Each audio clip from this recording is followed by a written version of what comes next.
मुस्लिम समाज की एक बैठक थी जिसमें माननीय अखिलेश यादव जी ने पसमानदा मुस्लिम समाज के तमाम उनके कारोबार को लेकर के, उनके रहन सहन लेकर के उस पर उन्होंने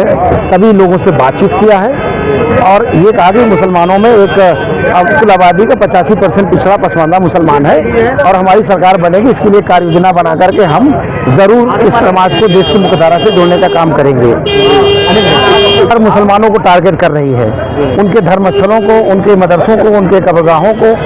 और उनकी मज़ारों को, सब पर ये नफरती बात करके और उनको ध्वस्त करके देश के अंदर हिंदू मुसलमान करना चाहती है और उसके बल पे वो सरकार बनाना चाहती है। लेकिन देश में अब देश की जनता इस बात को समझ गई है, अब उनका ये फार्मूला चलेगा नहीं, वो चाहे कुछ भी तोड़े फाड़े, कुछ भी करे, बुलडोजर चलाए, अब उनकी कलाई खल चुकी है। अब केवल 2027 में समाजवादी पार्टी के नेता माननीय अखिलेश यादव की तरफ जनता देख रही है।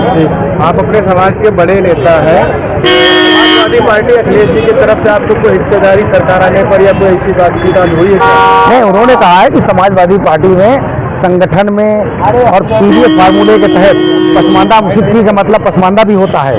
और वो उसके तहत हम उनको समुचित भागीदारी देने का काम करेंगे।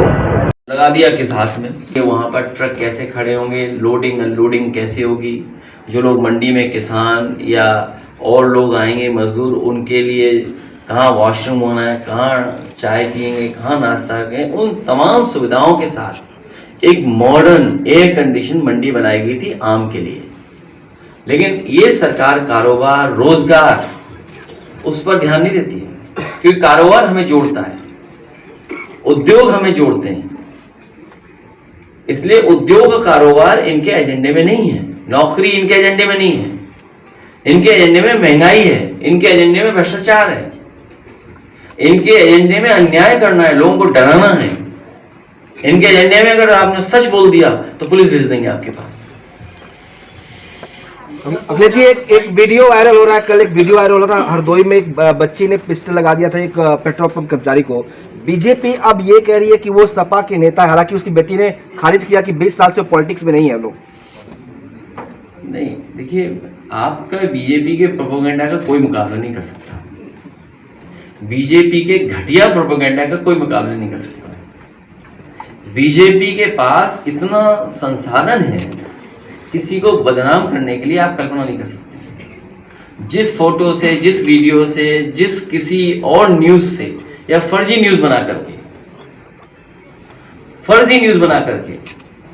कितना बदनाम कर सकते हैं, कितना पर्सनल उसको डैमेज कर सकते हैं, उसकी तैयारी करते हैं लोग। अभी जब मैं आपसे मिल रहा हूं, हालांकि मुझे नहीं पता था ये साथी ये सवाल पूछेगा, एक बहुत बड़े महानगर से सुबह सुबह मुझे एक बहुत ही प्रतिष्ठित